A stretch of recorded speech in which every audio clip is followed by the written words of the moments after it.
إن الحمد لله نحمده ونستعينه ونؤمن به ونتوكل عليه ونعوذ بالله من شرور أنفسنا ومن سيئات أعمالنا من يهده الله فلا مضل له ومن يضلل فلا هادي له أشهد أن لا إله إلا الله وحده لا شريك له وأشهد أن محمدا عبده ورسوله أرسله بالهدى ودين الحق ليظهره على الدين كله ولو كره المشركون اللهم صل على محمد وعلى آل محمد كما صليت على إبراهيم وعلى آل إبراهيم إنك حميد مجيد اللهم بارك على محمد وعلى آل محمد كما باركت على إبراهيم وعلى آل إبراهيم إنك حميد مجيد أما بعد فإن خير الكتاب كتاب الله وأصدق السنن سنن محمد صلى الله عليه وسلم وشر الأمور محدثاتها وكل محدثة بدعة وكل بدعة ضلالة وكل ضلالة في النار أعوذ بالله من الشيطان الرجيم يا أيها الذين آمنوا اتقوا الله حق تقاته ولا تموتن إلا وأنتم مسلمون ബഹുമാന്യരായ സഹോദരന്മാരെ സഹോദരിമാരെ, ജീവിതത്തിൻ്റെ എല്ലാ സന്ദർഭങ്ങളിലും അള്ളാഹു കൽപ്പിച്ച കാര്യങ്ങൾ കൃത്യമായി നിർവഹിച്ചുകൊണ്ടും അള്ളാഹു വിലക്കിയ കാര്യങ്ങൾ ജീവിതത്തിൽ നിന്ന് മാറ്റി നിർത്തിക്കൊണ്ടും അള്ളാഹുവിനെ മറക്കാതെ, പരലോകം മറക്കാതെ സൂക്ഷ്മതയോടുകൂടി ജീവിക്കണമെന്ന് എന്നോടെന്ന പോലെ ഓരോരുത്തരെയും ഓർമ്മപ്പെടുത്തുകയാണ്, ഉപദേശിക്കുകയാണ്. പരിശുദ്ധ റമദാനിൻ്റെ പകുതി ദിനങ്ങൾ നമ്മിൽ നിന്ന് പിന്നിട്ട് കഴിഞ്ഞു. നമുക്കറിയാവുന്നതുപോലെ തന്നെ നമ്മുടെ മരണാനന്തര ജീവിതത്തിലേക്ക്, പരലോകത്തിലേക്ക് പ്രതിഫലങ്ങൾ വാരിക്കൂട്ടാനുള്ള ഒരു സുവർണ അവസരമാണ് പരിശുദ്ധ റമദാൻ. സൽക്കർമ്മങ്ങൾ ധാരാളമായി ചെയ്യുവാനും റബ്ബ് കൽപ്പിച്ച കാര്യങ്ങളൊക്കെ കൃത്യമായി പാലിച്ച് റബ്ബ് വിലക്കിയ കാര്യങ്ങൾ ജീവിതത്തിൽ നിന്ന് പാടെ അകറ്റി നിർത്തി സൂക്ഷ്മതയോടുകൂടിയുള്ള ജീവിതം, സൽക്രമങ്ങൾ ധാരാളമായി ചെയ്തുകൊണ്ടുള്ള ഒരു ജീവിതം, അതിനുള്ള ഏറ്റവും സുവർണാവസരമാണ് പരിശുദ്ധ റമദാൻ. പക്ഷേ ഈ ഒരു അവസ്ഥ, പരലോകത്തെ മറക്കാതെയുള്ള റബ്ബിൻ്റെ കൽപ്പനകളൊക്കെ പാലിച്ചുകൊണ്ടുള്ള, റബ്ബ് വിലക്കിയ കാര്യങ്ങൾ ജീവിതത്തിൽ നിന്ന് മാറ്റി നിർത്തിക്കൊണ്ടുള്ള സൽക്കർമ്മങ്ങൾ ധാരാളം ചെയ്തുകൊണ്ടുള്ള ഈ ഒരു അവസ്ഥ കേവലം പരിശുദ്ധ റമദാനിൽ മാത്രം ഉണ്ടാവേണ്ട ഒന്നുമല്ല. റമദാനിൽ അധികമായി ചെയ്യും, കാരണം റമദാൻ അതിൻ്റെ സമയമാണ്. പരിശുദ്ധ ഖുർആന്റെ പാരായണമാണെങ്കിലും സ്വതക്കകളാണെങ്കിലും മറ്റു സൽക്കർമ്മങ്ങളാണെങ്കിലും റമദാനിൽ അധികമായി ചെയ്യുക എന്നുള്ളത് തന്നെയാണ് നിർദ്ദേശിക്കപ്പെട്ടത്. അത് സ്വാഭാവികം, അങ്ങനെ തന്നെയാണ് വേണ്ടത്. പക്ഷേ ഇപ്പറഞ്ഞിരിക്കുന്ന സൽക്കർമ്മങ്ങളോ ഇപ്പറഞ്ഞിരിക്കുന്ന റബ്ബിൻ്റെ കൽപ്പനകൾ പാലിച്ചുകൊണ്ടുള്ള ജീവിതമോ റമദാനിൽ മാത്രമല്ല നമുക്ക് വേണ്ടത്. റമദാൻ കഴിഞ്ഞാലും അത് അതേപോലെ തന്നെ തുടർത്താൻ, അത് നഷ്ടപ്പെടുത്താതെ തുടർത്താൻ നമുക്ക് സാധിക്കേണ്ടതുണ്ട്. നാം ഓരോരുത്തരെ സംബന്ധിച്ചിടത്തോളം നമ്മുടെ ദൈനംദിന ജീവിതത്തിൽ, ഡെയിലി ലൈഫിൽ, രാവിലെ ഉണർന്നത് മുതൽ രാത്രി ഉറങ്ങുന്നത് വരെയുള്ള വ്യത്യസ്തമായ സന്ദർഭങ്ങൾ, ഈ സന്ദർഭങ്ങൾ നമ്മൾ ചെയ്യേണ്ടതായതും ചൊല്ലേണ്ടതുമായ പല കാര്യങ്ങളുമുണ്ട്. അത് നമ്മുടെ ജീവിതത്തിൽ ആവർത്തിച്ചു വരുന്ന സന്ദർഭങ്ങളാണ്. ജീവിതത്തിൻ്റെ രാവിലെ ഉണർന്നത് മുതൽ രാത്രി ഉറങ്ങുന്നത് വരെയുള്ള ഓരോ ദിവസത്തെയും വ്യത്യസ്തമായ സന്ദർഭങ്ങൾ, ആ സന്ദർഭങ്ങളിൽ ചെല്ലാനുള്ളതും ചെയ്യാനുള്ളതുമായ കാര്യങ്ങൾ, അത് നിത്യമായി ചെയ്യുന്നതിലൂടെ നമുക്ക് ലഭിക്കുന്ന ഖൈറ്, പരലോകത്തേക്കുള്ള ഗുണം വളരെ വലുതാണ്. കാരണം മഹാനായ റസൂലുള്ളാഹി സ്വല്ലല്ലാഹു അലൈഹി വസല്ലം പറഞ്ഞിട്ടുണ്ട്, അഹബ്ബുൽ അഅമാലി ഇലല്ലാഹ്, അല്ലാഹുവിന് ഏറ്റവും ഇഷ്ടപ്പെട്ട കർമ്മങ്ങൾ അദുവമുഹ, അത് പതിവായി ചെയ്യുന്ന കർമ്മങ്ങളാണ്. വഇൻ കല്ല, അത് കുറച്ചാണെങ്കിലും, കുറച്ചാവണമെന്നല്ല, കുറച്ചാണെങ്കിൽ പോലും അദുവമുഹ, പതിവായി ചെയ്യുന്ന, നിത്യമായി ചെയ്യുന്ന, സ്ഥിരമായി ചെയ്യുന്ന, എല്ലാ ദിവസവും ചെയ്യുന്ന കർമ്മങ്ങൾ, അപ്പം അത്തരത്തിൽ നമ്മുടെ ജീവിതത്തിൽ നാം ശ്രദ്ധിച്ചാൽ രാവിലെ മുതൽ രാത്രി വരെ പല പല സന്ദർഭങ്ങളിലും നാം ചെയ്യേണ്ടതായ കാര്യങ്ങളും ചൊല്ലേണ്ടതായ കാര്യങ്ങളുമൊക്കെ അത് കൃത്യമായി എല്ലാ ദിവസവും ചെയ്തു മുന്നോട്ട് പോവുകയാണെങ്കിൽ, ഒരു ദിവസവും അത് നഷ്ടപ്പെടുത്താതെ മുന്നോട്ട് പോവുകയാണെങ്കിൽ നമുക്ക് പരലോകത്ത് ലഭിക്കുക വളരെ വലിയ ഖൈറാണ്. കാരണം അഹബ്ബുൽ അഅമാലി ഇലല്ലാഹ്, അള്ളാഹ്ക്ക് അത് വളരെ ഇഷ്ടമാണ്. വളരെ ഇഷ്ടമാണെന്ന് പറഞ്ഞാൽ അത്രയും കൂടുതൽ പ്രതിഫലം ലഭിക്കുമെന്നർത്ഥം. അപ്പം അതുകൊണ്ട് തന്നെ അത്തരത്തിലുള്ള ദൈനംദിന ജീവിതത്തിൽ ആവർത്തിച്ചു വരുന്ന ഇത്തരം കാര്യങ്ങളൊക്കെ നാം പ്രത്യേകം ശ്രദ്ധിക്കേണ്ടതുണ്ട്. രാവിലെ ഉണർന്നാൽ നാം പ്രാർത്ഥിച്ചുകൊണ്ടാണ് ഉണരേണ്ടത്. പക്ഷേ നമുക്കറിയാവുന്ന പ്രാർത്ഥന തന്നെ അൽഹംദുലില്ലാഹില്ലദീ അഹ്യാന ബഅദമാ അമാതന വലൈഹിൻ നുശൂർ. പക്ഷേ പല ദിവസങ്ങളിൽ രാവിലെ ഉണരുന്ന സമയത്ത് നാം അത് ചൊല്ലാൻ മറന്നു പോകുന്നു. യഥാർത്ഥത്തിൽ അങ്ങനെ മറന്നു പോകാതെ എല്ലാ ദിവസവും രാവിലെ ഉണർന്നാൽ ചൊല്ലേണ്ട പ്രാർത്ഥന അൽഹംദുലില്ലാ അല്ലദീ അഹ്യാന ബഅദമാ അമാതന വഇലൈഹിൻ നുശൂർ. അവിടെ അൽഹംദുലില്ലാ അല്ലാഹുവിന് സ്തുതി പറയുകയാണ്. ഹദീസിൽ കാണാം, മനസ്സറിഞ്ഞുകൊണ്ട് ഒരാൾ അൽഹംദുലില്ലാ ചൊല്ലിയാൽ തംലഉൽ മീസാൻ, ആ ഒരു മനസ്സറിഞ്ഞ് ചൊല്ലിയ ആത്മാർത്ഥമായി ചൊല്ലിയ ഒരു അൽഹംദുലില്ലാ മതി തംലഉൽ മീസാൻ, അവൻ്റെ മീസാനിൽ അത്രയും പ്രതിഫലം ഘനം കൂടാൻ. അപ്പം അത്രമാത്രം പ്രതിഫലമുള്ള ഒരു സംഗതിയാണ് മനസ്സറിഞ്ഞുള്ള ഒരു അൽഹംദുലില്ലാ തന്നെ. അപ്പം രാവിലെ ഉണരുന്ന സന്ദർഭത്തിലും ജീവിതത്തിൻ്റെ മറ്റു സന്ദർഭങ്ങളിലുമൊക്കെ നമ്മൾ അൽഹംദുലില്ലാ പറയേണ്ട സന്ദർഭങ്ങളിൽ മനസ്സറിഞ്ഞുകൊണ്ട് അൽഹംദുലില്ലാ ചൊല്ലാൻ നമുക്ക് സാധിച്ചാൽ ഓരോ അൽഹംദുലില്ലയും തംലഉൽ മീസാൻ, അത് നമ്മുടെ മീസാനിനെ പ്രതിഫലങ്ങൾ അത്രയും വർദ്ധിപ്പിക്കുന്നൊരു സംഗതിയാണ്. അപ്പോൾ രാവിലെ മറക്കാതെ ഉണരുന്ന സന്ദർഭത്തിൽ എല്ലാ ദിവസവും അൽഹംദുലില്ലാ ചൊല്ലിക്കൊണ്ട് അൽഹംദുലില്ലാഹില്ലദീ അഹ്യാന ബഅദമാ അമാതന വഇലൈഹിൻ നുശൂർ ചൊല്ലിക്കൊണ്ട് ഉണരാൻ നമുക്ക് സാധിക്കണം. പിന്നെ നമ്മൾ ചൊല്ലുന്നത്, നമ്മൾ പിന്നീട് ചെയ്യുന്നത്, രാവിലെയുള്ള ഫ്രഷായി ചെയ്താൽ പിന്നീട് ഒളു എടുക്കുകയാണ്. ഈ ഒളു എടുത്ത ശേഷം ഏത് സമയത്ത് ഒളു എടുത്താലും ആ ഒളുവിനെ തുടർന്ന് 2 റക്അത്ത് നമസ്കരിക്കുക എന്നുള്ളത് വളരെ പ്രതിഫലമുള്ള സംഗതിയാണ്. മാ മിൻ അഹദിൻ യതവല്ലഉ ഫയുഹ്സിനു വുളുഅ, ഒരാൾ ഏറ്റവും നല്ല രൂപത്തിൽ ഒളു എടുക്കുകയും വയുസല്ലി റക്അത്തൈൻ യുഖ്ബിലു ബിഖൽബിഹി വവജ്ഹിഹി അലൈഹിമാ, വളരെ ആത്മാർത്ഥമായി 2 റക്അത്ത് നമസ്കരിക്കുകയും ചെയ്താൽ ഇല്ല വജബത്ത് ലഹുൽ ജന്ന, അവന് സ്വർഗം ഉറപ്പായി ലഭിക്കുമെന്നാണ്. അത് എല്ലാ ദിവസവും എല്ലാ സന്ദർഭത്തിലും ഉണ്ടാവുമ്പോഴാണ്. ഏത് സമയത്ത് ഒളു എടുത്താലും 2 റക്അത്ത് നമസ്കരിക്കുന്നുവെങ്കിൽ, മഹാനായ റസൂൽ കരീം സല്ലല്ലാഹു അലൈഹി വസല്ലം തൻ്റെ മിഅ്റാജ് യാത്രയിൽ സ്വർഗത്തിൽ ബിലാൽ റളിയല്ലാഹു അൻഹു നടന്നു പോകുന്ന കാലടി ശബ്ദം കേട്ടു. അതിനുള്ള കാരണം ബിലാൽ റളിയല്ലാഹുവിൻ്റെ ഒരു പ്രത്യേകതയായിരുന്നു, അദ്ദേഹം ഏത് സമയത്ത് ഒളു എടുത്താലും ഉടനെ 2 റക്അത്ത് നമസ്കരിക്കുമെന്നുള്ളത്.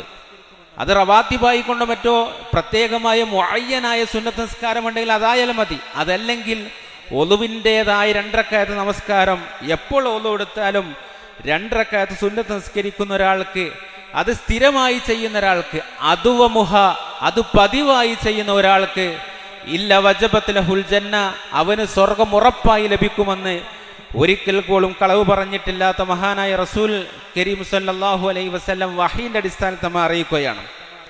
അതുപോലെ തന്നെ രാവിലെ എണീറ്റാൽ തഹജ്ജുദ് നിസ്കാരമായിട്ടോ അല്ലെങ്കിൽ ഖിയാമുൽ ലൈലായിട്ടോ ഒക്കെ, ഇപ്പം നമ്മൾ റമദാനിലായതുകൊണ്ട് ഖിയാമു റമദാൻ അഥവാ തറാവിഹ് നമസ്കരിക്കുന്നുണ്ട്.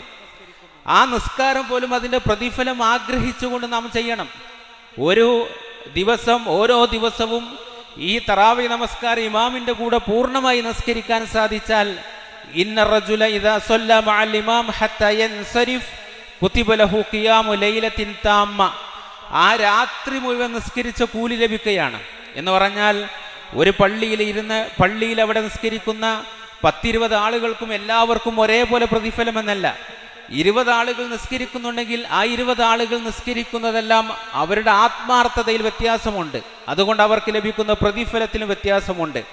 പക്ഷേ നമ്മൾ തറാവിഹ് നമസ്കരിക്കുന്നത് കേവലം 3/4 മണിക്കൂറോ 1 മണിക്കൂറോ ആണെങ്കിൽ തന്നെയും ആ 3/4 മണിക്കൂർ അല്ലെങ്കിൽ 1 മണിക്കൂർ എത്രമാത്രം ആത്മാർത്ഥതയിലാണ് നമസ്കരിച്ചത് അതിനനുസരിച്ചുള്ള പ്രതിഫലം അല്ലാഹു വർദ്ധിപ്പിക്കും. അഥവാ ആ രാത്രി മുഴുവൻ അതേ ഒരു ആത്മാർത്ഥതയിൽ നാം നമസ്കരിച്ചതുപോലെയുള്ള, കേവലം 1 മണിക്കൂറിനുള്ളിൽ നിസ്കരിച്ചതിന് രാത്രിയിലെ 10-12 മണിക്കൂർ മുഴുവൻ നിസ്കരിച്ചാൽ കിട്ടുന്ന പ്രതിഫലമാണ് അല്ലാഹു സുബ്ഹാനഹു നമുക്ക് തരിക. അപ്പൊ ആ ഒരു ആത്മാർത്ഥത്തിൽ നിസ്കരിക്കാൻ സാധിക്കണം. റമദാൻ കഴിഞ്ഞാലും, റമദാന് മുന്നോടി എന്ന പോലെ റമദാൻ കഴിഞ്ഞാൽ, റമദാൻ അല്ലാത്ത സമയങ്ങളിലും രാത്രി നമസ്കാരത്തിന്റെ വിഷയത്തിൽ റസൂലുള്ളാഹി സ്വല്ലല്ലാഹു അലൈഹി വസല്ലം പറഞ്ഞു, അഫ്ളലുസ് സ്വലാത്തി ബഅദ സ്വലാത്തിൽ മക്തൂബ, ഫർള് നമസ്കാരം കഴിഞ്ഞാൽ ഏറ്റവും ശ്രേഷ്ഠമായ സുന്നത്ത് നമസ്കാരം അസ്വലാത്തു ഫി ജൗഫിൽ ലൈൽ, രാത്രി നമസ്കാരമാണ്. അത് തഹജ്ജുദായി നിസ്കരിച്ചാൽ അത്രയും കൂടുതൽ പ്രതിഫലം ലഭിക്കും.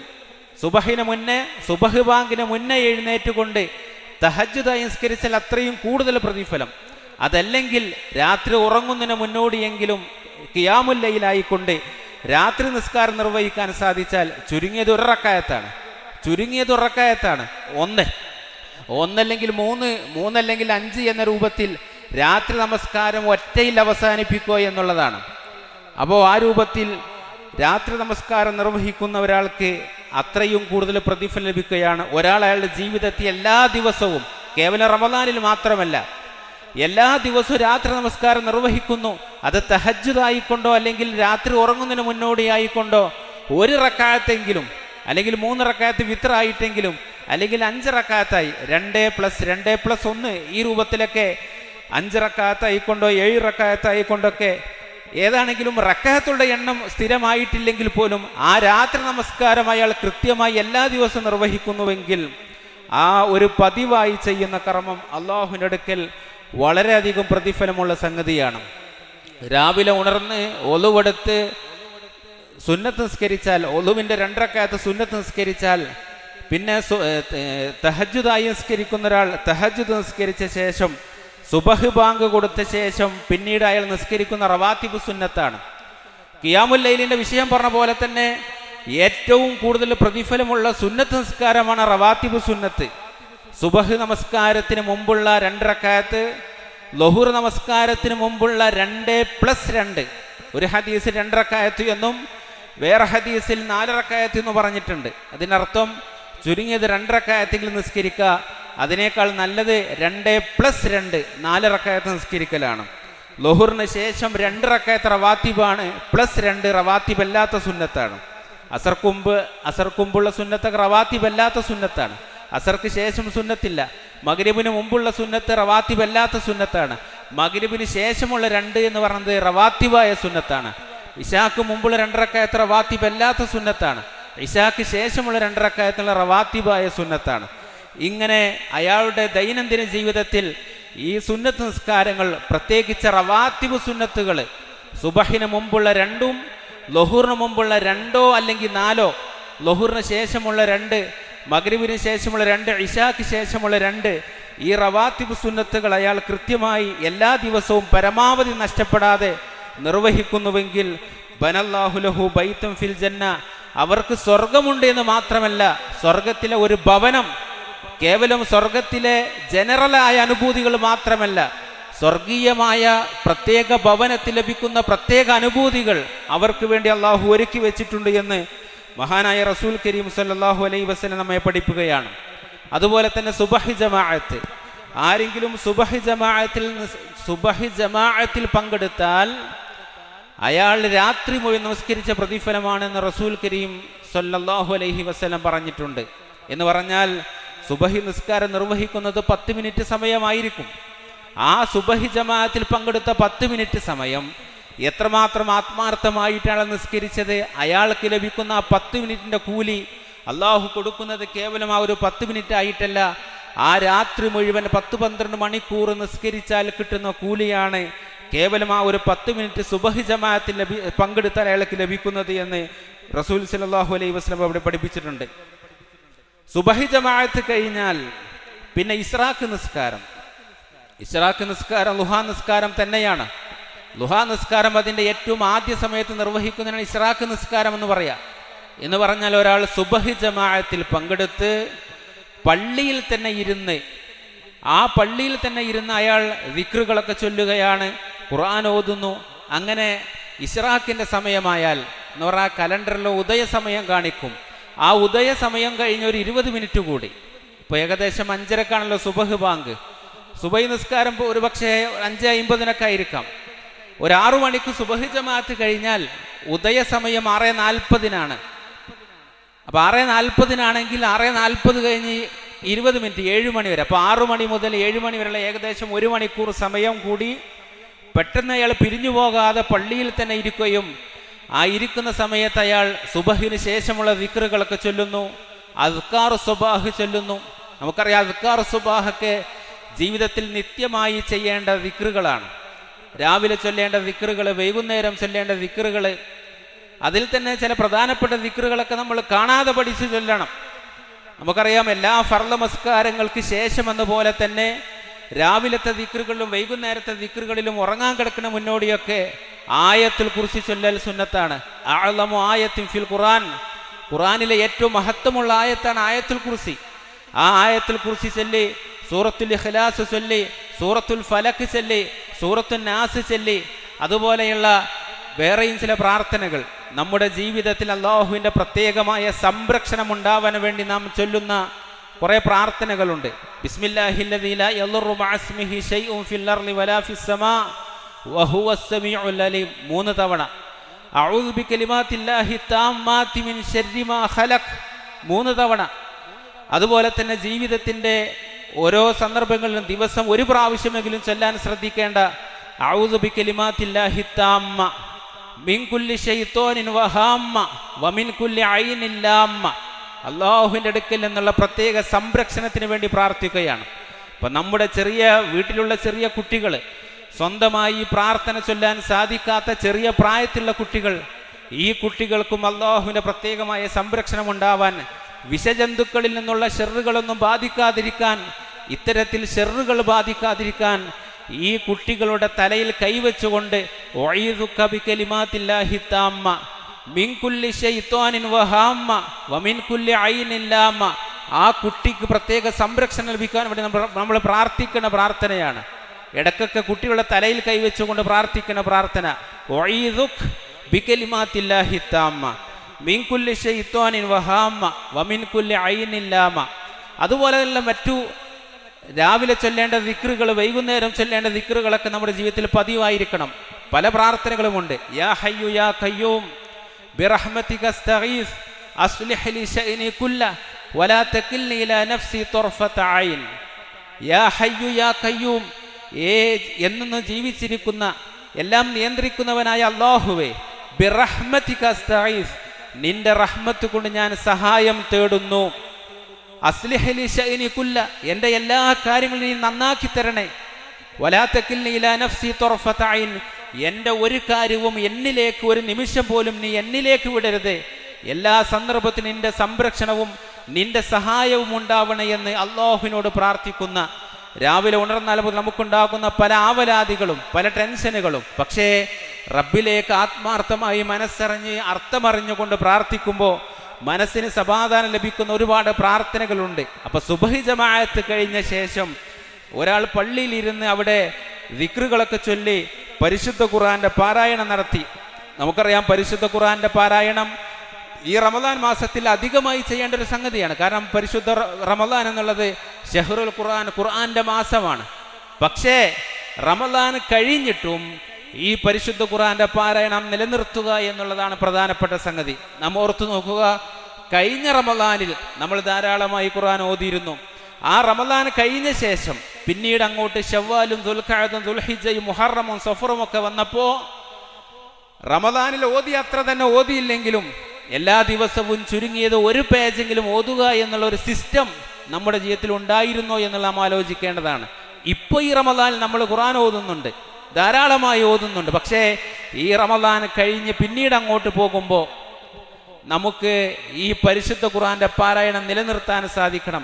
അറ്റ്ലീസ്റ്റ് 1 പേജെങ്കിലും, അല്പമെങ്കിലും എല്ലാ ദിവസവും രാവിലെ ഉണർന്നതിന് ശേഷം അതിൻ്റെയും ഉറങ്ങുന്നതിന് മുന്നേ ഏതെങ്കിലും ഒരു സമയത്ത് 1 പ്രാവശ്യമെങ്കിലും ഖുർആൻ എടുത്ത് അല്പമെങ്കിലും ഓതുന്ന ഒരു സിസ്റ്റം അങ്ങനെ ഉണ്ടാവണം. അതാണ് അഹബ്ബുൽ അഅമാലി ഇലല്ലാഹ്, അല്ലാഹുക്ക് ഏറ്റവും ഇഷ്ടപ്പെട്ട കർമ്മം അദ്വമുഹ, പതിവായി ചെയ്യുന്നതാണ്. വൈൻ കല്ല, കുറച്ചാണെങ്കിലും അത് പതിവായി ചെയ്യുമ്പോഴാണ്. അപ്പോൾ പരിശുദ്ധ ഖുർആൻ ഈ റമദാൻ മാസത്തിൽ മാത്രം നമുക്ക് ഇഷ്ടം പോലെ ഉണ്ടാവുകയും റമദാൻ കഴിഞ്ഞാൽ വളരെ അപൂർവമായി മാത്രം ഖുർആൻ എടുത്ത് ഓതുകയും ചെയ്യുന്ന അവസ്ഥയിൽ നമുക്ക് വേണ്ടത് എല്ലാ ദിവസവും ഒരു തവണയെങ്കിലും ഖുർആൻ എടുത്ത് അല്പമെങ്കിലും ഓതുന്ന ഒരു സിസ്റ്റം നമ്മുടെ ജീവിതത്തിൽ ഉണ്ടാവണം. അത് പതിവായി ചെയ്യുക എന്നുള്ളതാണ്.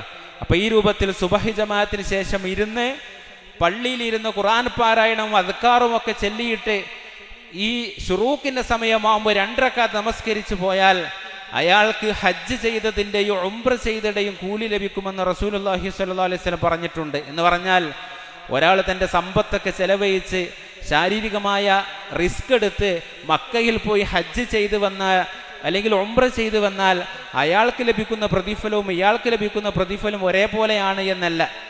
ഹജ്ജിൻ്റെയും ഉംറയുടെയും ബേസിക്കായ പ്രതിഫലം ഇയാൾക്ക് ലഭിക്കും. ഒരാൾ ഹജ്ജ് ചെയ്താലും ഉംറ ചെയ്താലും കിട്ടുന്ന ബേസിക്കായ പ്രതിഫലം ഇവിടെ സുബഹി ജമാഅത്തിന് ശേഷം ഇത്രയും ഏകദേശം 1 മണിക്കൂർ സമയം അവിടെ പള്ളിയിൽ തന്നെ ചെലവഴിച്ച് ഇസ്റാഖ് നിസ്കരിച്ചു പോകുന്ന ഒരാൾക്ക് ബേസിക്കലി ഹജ്ജിൻ്റെയും ഉംറയുടെയും കൂലി ലഭിക്കും. ഒരാളിനി റിസ്ക് എടുത്ത് ശാരീരിക അധ്വാനവും അതുപോലെ തന്നെ സമ്പത്തും ചെലവഴിച്ച് ഹജ്ജ് ചെയ്താൽ ഉംറ ചെയ്താൽ അതൊക്കെ അയാളുടെ ശാരീരിക അധ്വാനവും സമ്പത്ത് ചെലവഴിക്കലൊക്കെ അഡീഷണൽ പ്രതിഫലങ്ങളാണ്. അപ്പോൾ ടോട്ടലി പ്രതിഫലത്തിൽ അയാൾ തന്നെ മുൻപന്തിയിലുണ്ടാവുക. പക്ഷേ ഇവിടെ ബേസിക്കായ പ്രതിഫലം ഹജ്ജിൻ്റെയും ഉംറയുടെയും ബേസിക്കായ പ്രതിഫലം ലഭിക്കാൻ അത് കാരണമാകുമെന്ന് റസൂൽ കരീം സല്ലല്ലാഹു അലൈഹി വസല്ലം പറഞ്ഞിട്ടുണ്ട്. ഇനിയിപ്പോൾ ഒരാൾ സുബൈ ജമാഅത്തിന് ശേഷം ഇങ്ങനെ ഇരുന്നില്ലായിരിക്കുക, ഇശ്റാഖ് നിസ്കരിക്കാൻ ഇരുന്നില്ലായിരിക്കുക, പക്ഷെ അയാൾക്ക് പിന്നീട് മറ്റു സന്ദർഭങ്ങളിലൊക്കെ അദ്കാർ സ്വബാഹി ചൊല്ലാൻ വീട്ടിൽ പോയിട്ടാണെങ്കിലും അവസരത്തിനനുസരിച്ച് അദ്കാർ സ്വബാഹി ചൊല്ലാൻ ശ്രദ്ധിക്കുമ്പോൾ, അതുപോലെ തന്നെ ഏതെങ്കിലും സമയത്ത് ഖുർആൻ എടുത്ത് ഓതാൻ ശ്രദ്ധിക്കുമ്പോൾ അതൊക്കെ നിത്യമായി പുലർത്തേണ്ട ചെയ്തു പോരേണ്ട പ്രതിഫലങ്ങളാണ്, നന്മകളാണ്. ഇനി ഒരാൾ ഇസ്റാഖ് നിസ്കരിച്ചാൽ അയാൾക്ക് ലുഹാ നിസ്കരിക്കാം. ഇസ്റാഖ് നിസ്കരിച്ചുകൊണ്ട് ലുഹാ നിസ്കരിക്കാൻ പാടില്ല എന്നൊന്നുമില്ല.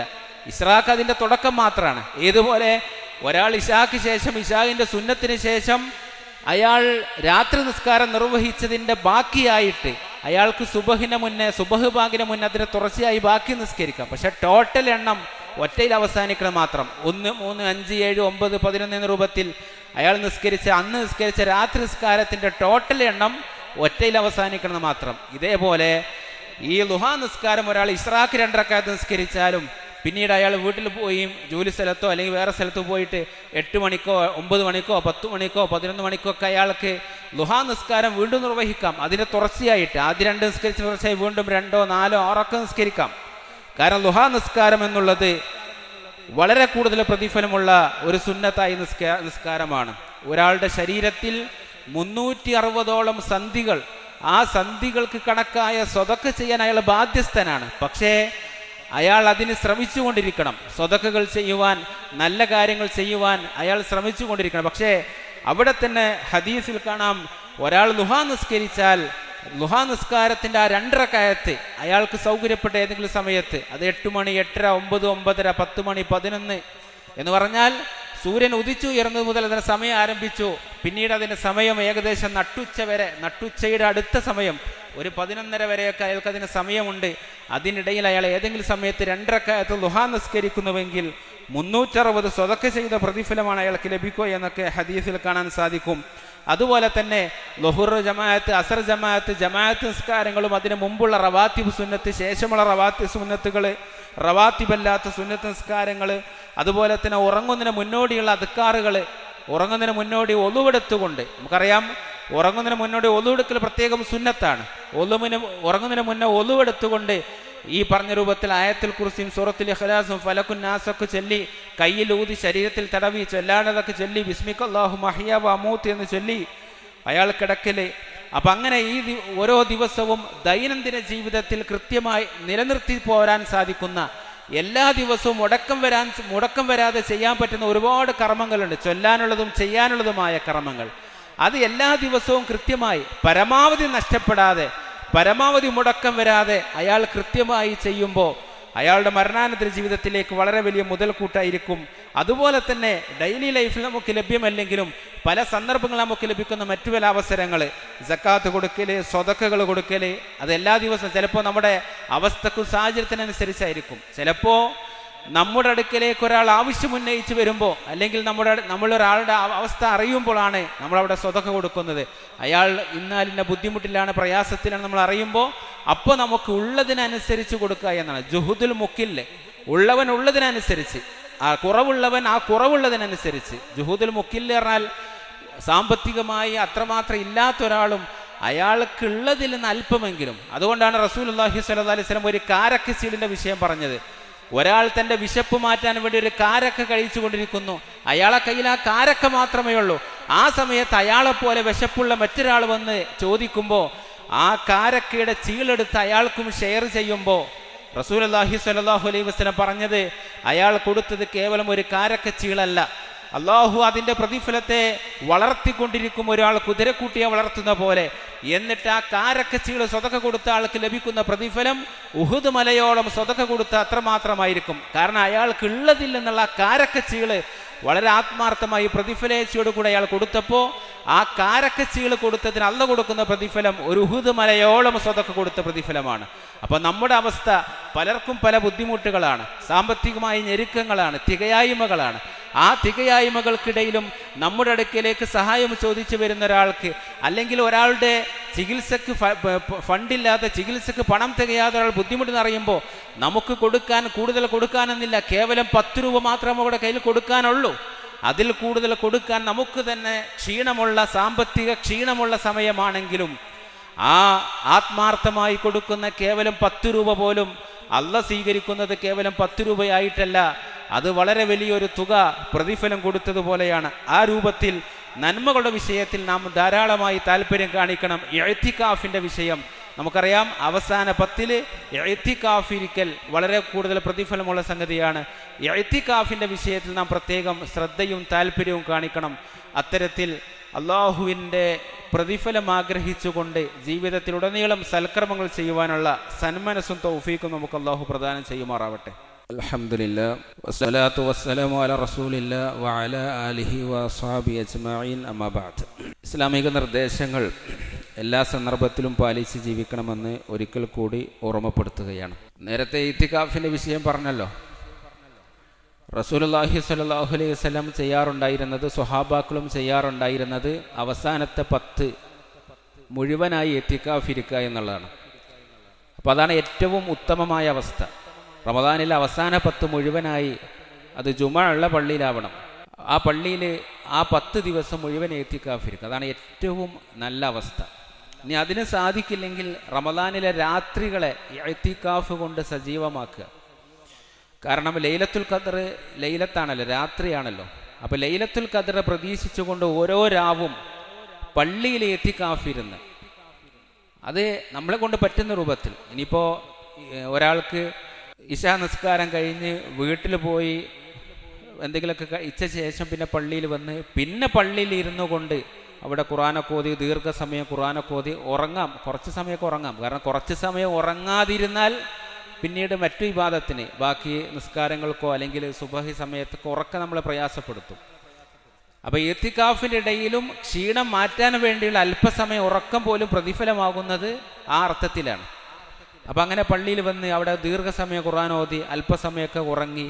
ഇനിയിപ്പോൾ അയാൾ അത്തായത്തിന് ഭക്ഷണമായിട്ട് കൊടുന്നില്ലെങ്കിൽ അത്തായ സമയം വീട്ടിൽ പോയി ഭക്ഷണം കഴിച്ച് വന്നാലും ഓക്കെ.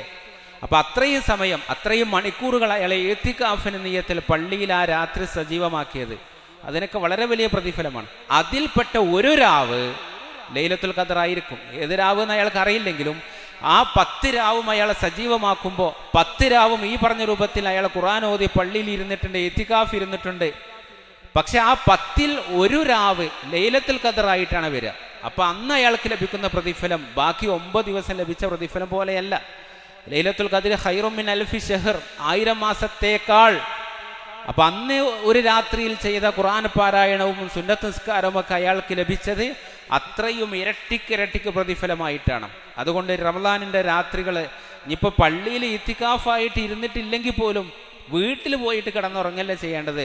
വീട്ടിലും നമ്മൾ ഖുർആൻ ഓത്തുമായിട്ട്, അതായത് ഇശാ നിസ്കാരം കഴിഞ്ഞ് തറാവിയൊക്കെ കഴിഞ്ഞിട്ട് വീട്ടിലേക്ക് പോയാൽ അവിടെ വേഗം പോയി കിടന്നുറങ്ങാതെ കുറേ സമയം ഖുർആൻ ഓതി ആ രാത്രിയെ സജീവമാക്കുക. അപ്പോൾ വീട്ടിലാണെങ്കിലും അത്രയും സമയം ഖുർആൻ ഓതുമ്പോൾ ഈ 10 രാവുകളും വീട്ടിൽ വെച്ചാണെങ്കിലും അയാൾ അത്രയും കുറേ സമയം ഖുർആൻ ഓതുമ്പോൾ അയാൾക്ക് അതിന് വളരെ പ്രതിഫലം കിട്ടും. അതിൽ ഒരു രാവ് ലൈലത്തുൽ ഖദ്ർ ആകുമ്പോൾ അന്ന് ഓതിയ പാരായണത്തിന് ഖൈറു മിൻ അൽഫി ഷഹർ, അത്രയും ഇരട്ടിക്കിരട്ടിക്ക് പ്രതിഫലം ലഭിക്കുമെന്നുള്ളതാണ്. നമുക്കറിയാം ഈ റമദാൻ 16, നാളെ റമദാൻ 17 ബദർ യുദ്ധവുമായി ബന്ധപ്പെട്ട് നമ്മുടെ നാട്ടിൽ പല ആചാരങ്ങൾ കാണാൻ സാധിക്കും. അപ്പോൾ ഈ ബദർ 17-ൻ്റെ അന്ന് നമ്മുടെ നാട്ടിൽ ഒരു പക്ഷം ആളുകൾ ചെയ്തുകൊണ്ടിരിക്കുന്ന ചൊല്ലുന്ന കാര്യങ്ങൾ റസൂലുള്ളാഹി സ്വല്ലല്ലാഹി അലൈഹി വസല്ലമയോടും ബദരീങ്ങളോടും ഒക്കെ സഹായം തേടുന്ന രൂപത്തിൽ പലതും ചൊല്ലുന്നുണ്ട്. അവർ അന്നേ ദിവസം പ്രത്യേകമായ രൂപത്തിൽ ഭക്ഷണമുണ്ടാക്കി ഒരാചാരമായിട്ട്, അതായത് ഇസ്ലാമിലെ ഒരാചാരമായിട്ടാണ് ചെയ്യുന്നത്. നമുക്ക് ഇത്രയേ ഉള്ളൂ. മഹാനായ റസൂൽ കരീം സല്ലല്ലാഹു അലൈഹി വസല്ലം സ്വഹാബാക്കളും ബദർ യുദ്ധം കഴിഞ്ഞ വർഷം പിറ്റേ വർഷം മുതൽ ഓരോ റമദാൻ 17-നും റസൂൽ സല്ലല്ലാഹു അലൈഹി വസല്ലം സ്വഹാബാക്കളും ഇങ്ങനെയൊക്കെ ചെയ്തിട്ടുണ്ടായിരുന്നുവെങ്കിൽ തീർച്ചയായും നമ്മളത് ചെയ്യണമെന്നുള്ളതാണ്. പക്ഷേ ഇസ്ലാമിക പ്രമാണങ്ങളിൽ എവിടെയും ആ ബദർ യുദ്ധം കഴിഞ്ഞ ശേഷം പിറ്റത്തെ വർഷം മുതൽ ഓരോ റമദാനിലും റസൂൽ സല്ലല്ലാഹു അലൈഹി വസല്ലമയും സ്വഹാബാക്കളും താബിഈകളും താബിഉത്താബിഈങ്ങളും അങ്ങനെ സലഫു സ്വാലിഹൊന്നും ഇത്തരത്തിൽ ആ റമദാൻ 17-ന് അന്ന് പ്രത്യേകം ചെയ്തതായി നമുക്ക് കാണാൻ സാധ്യമല്ല. എന്ന് പറഞ്ഞാൽ ഇസ്ലാമിക പ്രമാണങ്ങൾ അതിലില്ല എന്ന് പറഞ്ഞാൽ അത് ഇസ്ലാമിലില്ല എന്നർത്ഥം. അപ്പോൾ അവിടെ ഇസ്ലാമിലില്ലാത്ത അനാചാരങ്ങളെ മാറ്റി നിർത്തി ബദറൊക്കെ നമുക്ക് നൽകുന്ന സന്ദേശം നമ്മൾ ഉൾക്കൊള്ളുക. അല്ലാഹുവിൻ്റെ റസൂൽ സല്ലല്ലാഹു അലൈഹി വസല്ലം തലേന്ന് രാത്രി മനമുരുകി പ്രാർത്ഥിച്ചതിന് റിസൾട്ടാണ് ബദറിലെ വിജയം. വളരെ കുറഞ്ഞ ആളുകൾ മാത്രം പങ്കെടുത്ത ബദറിൽ വളരെ വലിയ വിജയമുണ്ടായത് അല്ലാഹുവിൻ്റെ വലിയ സഹായം കൊണ്ട് മാത്രമാണ്. ആ സഹായത്തിൻ്റെ കാരണം റസൂൽ സല്ലല്ലാഹു അലൈഹി വസല്ലം തലേന്ന് നടത്തിയ ആ മനസ്സറിഞ്ഞുള്ള പ്രാർത്ഥനയാണ്. അപ്പോൾ നമുക്ക് അതിൽ നിന്നുള്ള വലിയൊരു സന്ദേശം പ്രാർത്ഥന എന്നുള്ളതാണ്. ഏറ്റവും വലിയൊരു ഇബാദത്താണ്. ഏറ്റവും കൂടുതൽ പ്രതിഫലം ലഭിക്കുന്ന ഒരു സൽക്രമമാണ് പ്രാർത്ഥന. നമുക്ക് നമ്മുടെ ജീവിതത്തിൽ ഒരുപാട് പ്രശ്നങ്ങളുണ്ട്. പക്ഷെ ജീവിത പ്രശ്നങ്ങൾ മാത്രമല്ല ഉള്ളത്. ഏത് സമയത്ത് മരിച്ചാലും പിന്നീട് അങ്ങോട്ട് നമ്മുടെ ഖബറിൽ നമുക്ക് രക്ഷ ലഭിക്കുമോ, മരണാനന്തര ജീവിതത്തിൽ പരലോകത്ത് നമുക്ക് രക്ഷ ലഭിക്കുമോ, സ്വർഗം ലഭിക്കാൻ പര്യാപ്തമായൊരവസ്ഥ നമുക്കുണ്ടോ എന്നുള്ളത് നാം ആലോചിക്കേണ്ട വിഷയമാണ്. അപ്പോൾ ആ തരത്തിൽ ദുനിയവിയായ വിഷയത്തിൽ മാത്രം ടെൻഷൻ അടിച്ച് പ്രാർത്ഥിക്കാതെ അതിനപ്പുറം പരലോകത്തിൻ്റെ മരണാനന്തര ജീവിതത്തിൻ്റെ വിഷയത്തിൽ കൂടി നാം പ്രാർത്ഥിക്കുന്ന രൂപത്തിൽ, പ്രത്യേകിച്ച് അത്താഴ സമയത്ത്, അതുപോലെ തന്നെ നോമ്പ് തുറക്കാനുള്ള ഒരുങ്ങുന്ന ആ സമയത്ത്, അത്തരത്തിലുള്ള രാത്രി നിസ്കാരത്തിൻ്റെ സുജൂദുകളിൽ, തഹജ്ജുദ് നിസ്കാരത്തിൻ്റെ സുജൂദുകളിലൊക്കെ അത്തരത്തിൽ രാത്രിയുടെ ഫീ ജൗഫിൽ ലൈല്, രാത്രിയുടെ ആ അന്ത്യയാമത്തിലൊക്കെ പ്രാർത്ഥനയ്ക്ക് ഉത്തരം ലഭിക്കുന്ന സന്ദർഭങ്ങളിൽ പ്രാർത്ഥിക്കാൻ, അത് കേവലം നമ്മുടെ ദുനിയാവിലെ സാമ്പത്തിക പ്രശ്നങ്ങളും നമ്മുടെ മറ്റു പല വിഷയങ്ങളും ടെൻഷനുകളിലും വിഷയം മാത്രം പ്രാർത്ഥിക്കാതെ അവക്കു പുറമെ അവയോടൊപ്പം അതിനേക്കാൾ ഉപരി മരണാനന്തര ജീവിതത്തിൽ നമുക്ക് രക്ഷ ലഭിക്കാൻ, ഖബർ ശിക്ഷയിൽ നിന്ന് രക്ഷ ലഭിക്കാൻ, പരലോക ശിക്ഷയിൽ നിന്ന് രക്ഷ ലഭിക്കാൻ, സ്വർഗം ലഭിക്കാൻ, സ്വർഗീയ അനുഭൂതികൾ കാലാകാലം ആസ്വദിക്കാൻ, നരകത്തിൽ നിന്ന് പരിപൂർണമായി തന്നെ രക്ഷ ലഭിക്കാൻ നാം പ്രാർത്ഥിച്ചു കൊണ്ടിരിക്കുക. അള്ളാഹു നമുക്കതിന് തൗഫീക്ക് ചെയ്യുമാറാവട്ടെ. നാളെ പരലോകത്ത് സ്വർഗത്തിൽ ഇതേപോലെ ഒരുമിച്ച് കൂടുവാനുള്ള തൗഫീക്ക് അള്ളാഹു നമുക്ക് നൽകുമാറാവട്ടെ. അതിനനുസൃതമായ രൂപത്തിൽ സൽക്കർമ്മങ്ങൾ ചെയ്യാൻ, അള്ളാഹുവിൻ്റെ കൽപ്പനാ നിർദ്ദേശങ്ങൾ നല്ല രൂപത്തിൽ പാലിച്ച് മുന്നോട്ട് പോവാൻ അതിനുള്ള സന്മനസ്സും തൗഫീക്കും ഈമാനും അള്ളാഹു നമുക്ക് നൽകുമാറാവട്ടെ. നമ്മിൽ നിന്ന് സംഭവിച്ചു പോയ എല്ലാ തെറ്റുകളും അള്ളാഹു പുറത്തു മാപ്പാക്കി തരുമാറാവട്ടെ. നമ്മുടെ ദുനിയവിയായ പ്രശ്നങ്ങളും പ്രതിസന്ധികളും അള്ളാഹു പരിഹരിച്ച് തരട്ടെ. കടം കൊണ്ട് ബുദ്ധിമുട്ടുന്ന ആളുകൾക്ക് അവരെ കടങ്ങൾ വീട്ടാൻ അള്ളാഹു തൗഫീക്ക് നൽകുമാറാവട്ടെ. രോഗം കൊണ്ട് പ്രയാസപ്പെടുന്ന ആളുകൾക്ക് അള്ളാഹു ഷിഫാവും ആഫിയത്ത് നൽകട്ടെ. മരിച്ചു ചെന്നാൽ ഖബർ ശിക്ഷയിൽ നിന്ന് മോചനം ലഭിക്കുന്ന, പരലോകത്തെ പ്രയാസങ്ങളിൽ നിന്ന് മോചനം ലഭിക്കുന്ന, നരകശിക്ഷയിൽ നിന്ന് മോചനം ലഭിക്കുന്ന സ്വർഗാവകാശികളായി പ്രഖ്യാപിക്കപ്പെടുന്നവരുടെ കൂട്ടത്തിൽ അള്ളാഹു നമ്മെ ഏവരെയും ഉൾപ്പെടുത്തുമാറാവട്ടെ. اللهم اغفر للمؤمنين والمؤمنات والمسلمين والمسلمات الأحياء منهم والأموات. اللهم أجرنا من النار، اللهم أجرنا من النار، اللهم أجرنا من النار وأجر والدينا من النار. ربنا آتنا في الدنيا حسنة وفي الآخرة حسنة وقنا عذاب النار. آمين آمين برحمتك يا أرحم الراحمين.